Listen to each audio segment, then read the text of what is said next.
Welcome into PrepAquatics.com. I am Skylar King. As always, you can email me, Skylar@PrepAquatics.com. You can follow me on Twitter, @SkylarPrep.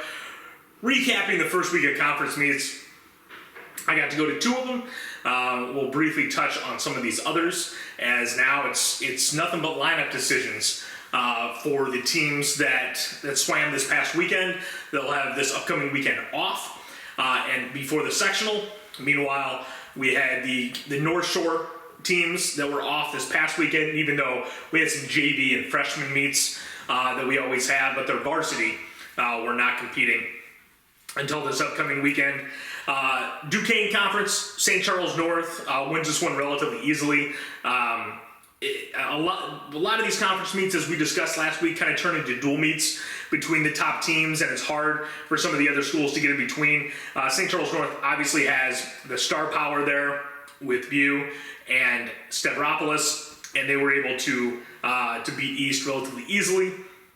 And now it really becomes what do View and Stavropoulos swim, both individually and relay-wise. I think it's very unlikely that they go for 3 relays, and so that means View swims the IM. Is she going to go the fly again? Is she going to go the breaststroke? I think those are the 2 potential choices there for her. And with Stavropoulos, it's pretty much a lock 50-100 with her. The third race you would say is probably the 200, but unless they go for the free relays, which I doubt, because their third best swimmer is Jenna Williams, and her most valuable relay swim is the 50 back. And so I think medley and one of the free relays. I would say most likely the 400, especially after you saw what View and Stavropoulos were able to do on that 400 relay last year, a pair of 50 points. And the rest of their teammates aren't what I would consider drop-dead sprinters. And so I think they'll be more valuable in the 100. And so it could be a bit of a coin flip, because I think the 400 relay will be the tougher relay at state, because I think that's true of most teams, that their girls are better at the 100 than the 50 as a whole. But honestly, nobody else has 2 potential 49s that they can throw on their relay like St. Charles North does. At the UEC meet, predictably, West Chicago utterly dominates, wins by 70. Again, Claire Conklin is someone that we should be on the lookout for. 50-100, 50 backstroke, 100 backstroke. And again, a lot of that probably comes down to what relays they go for. Because the backstroke, in spite of the break coming right after the 200 relay, not ideal when you have other options. And so I would bet that she ends up going 50-100, but we shall see. Similarly, at the DVC meet, it was all Neuqua Valley. They won by almost 100. The DVC meet's obviously the deepest of these meets that we're discussing.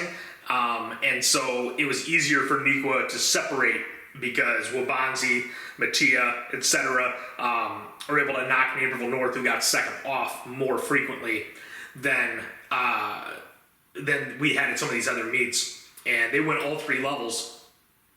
The Naperville area is just, if you don't include Rosary, which they're obviously in that sectional, but when you talk about the public schools in the Naperville-Aurora area, they're just down this year.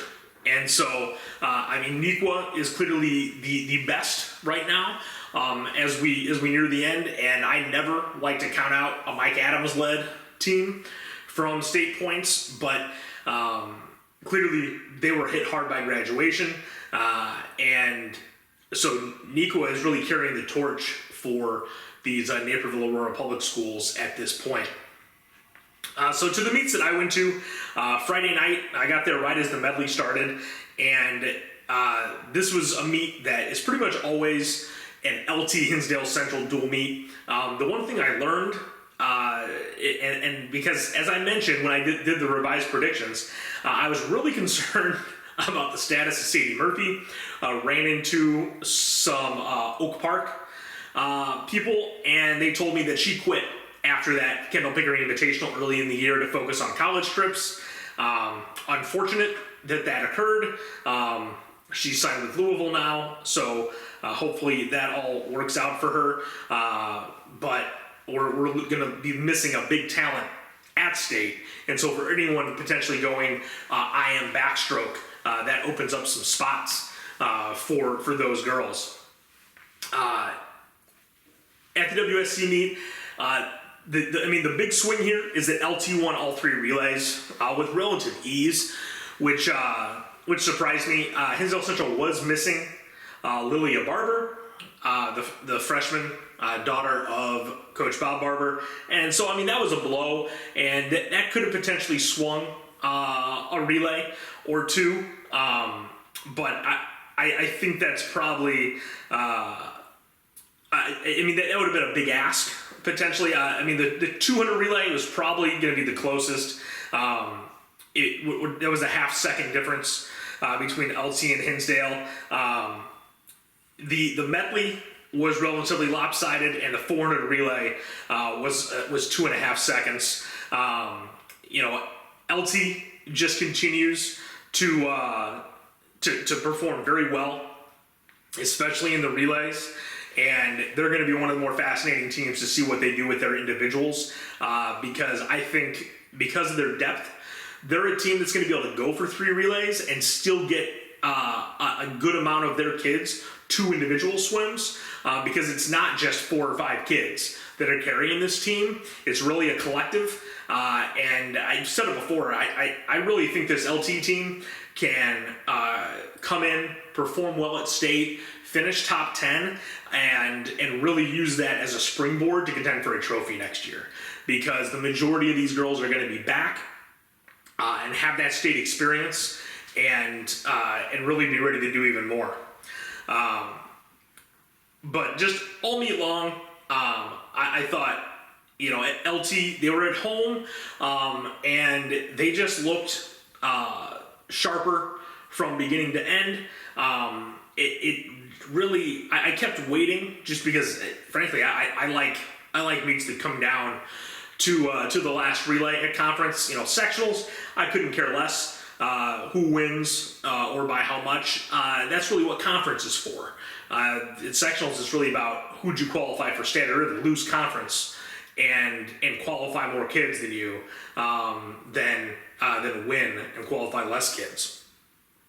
But Hinsdale just never could get anything going, and the races that they could have potentially won in some cases is where the stars from other teams, like Gianna Capello for Downers North, is really one of the only kids that weren't from LT or Hinsdale Central that were a factor in terms of potentially winning races.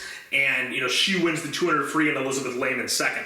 And obviously when you're scoring, it's a 3-point difference between first and second, and then it's 1 point in between. So those bonus points, now 3 points on its own, wouldn't have made the difference. But that just kind of seemed like how things were going for Hinsdale. LT 1-2's the fly, which was huge, and there just weren't any big impact swims from tapered kids really on either side that were like big swings. It was just kind of the varsity kids that are going to be swimming at sectionals, out-dueling Hinsdale's varsity kids that are tapering for sectionals that pulled this off for LT. And again, the way it worked, Hinsdale had to win this meet to share the conference title, because in the West Suburban, if you win the dual meet record, where LT went undefeated and Hinsdale lost once to LT, but then you win conference and then other team gets second, you end up with a split. So LT able to pull this one off outright, and they've got 2 weeks to sort out what their sectional lineup's going to be. I think for the most part, we probably saw what Hinsdale's sectional lineup was going to be. We had Miller in the 100 free in the backstroke in this meet. Obviously, Lilia Barber is the X factor there because she was not at this meet. And who's going to be on these relays for Hinsdale, I think, is definitely still a bit in flux. Obviously, with Lilia Barber not being there, we know that she's going to get a spot or two, and so we weren't seeing exactly what we're going to see. But again, rematch between LT and Hinsdale at the sectional, and that usually brings out the best in both of them as they try to qualify for state. Saturday I went to the Catholic League meet. This was a long meet, and it was a meet that started at 2:30 for starters. Didn't get over until 6:30, and it was just the varsity. The JV had gone earlier in the day, or the frosh off, and the JV were swimming on Sunday. There was a football game going at the same time. It was just really a hub of activity around Loyola on Saturday. And, Loyola and St. Ignatius kept things interesting for most of the day. And then Rosary pulled away at the end. Rosary wins 380, 348 for Ignatius, 336 for Loyola. But Rosary was not leading for much of the day. And so that kind of kept things interesting as it went on. Becky Rentz goes 50 free 3 relays, and Rosary was breaking relay records left and right, conference and pool alike. Now, again, it's almost unfathomable to think that Becky Rentz is going to swim 3 relays. I can see an angle if Glenn Brown thinks this is going to be a really tight meet between them and Stevenson. And he says, I can win 3 relays, and if I don't win these relays, Stevenson's going to win these relays. Then there's an argument to load your 3 relays, because at the end of the day, you're outscoring Stevenson by 18 points across the relays. And they need to. Stevenson's more than likely going to get diving points. We know Rosary's not. So the diving points can be offset by the relay wins, and then it's individual swimmers versus individual swimmers. That does, however, put a little more pressure on all the other kids that aren't Becky Rentz to really perform in their individual races. But it's certainly a strategy that could work. However, I think in the grand scheme, teams that are competing for state titles have the depth to say it's worth more to us to have Becky Rentz swim a second individual race and take our chances that Stevenson's not going to win the relay we don't put her in. And ultimately, we're talking about a 12-point swing, right? Hypothetically, Rosary goes from 40 to 34, Stevenson goes from 34 to 40, 12-point swing. So as much as that hurts for that direct swing, if Becky Rentz gets 3rd place in an individual race, you still come out ahead. So that's kind of the math that these coaches in general, but in this case specifically, the Rosary coaching staff needs to figure out between now and when they put their submit their sectional lineups.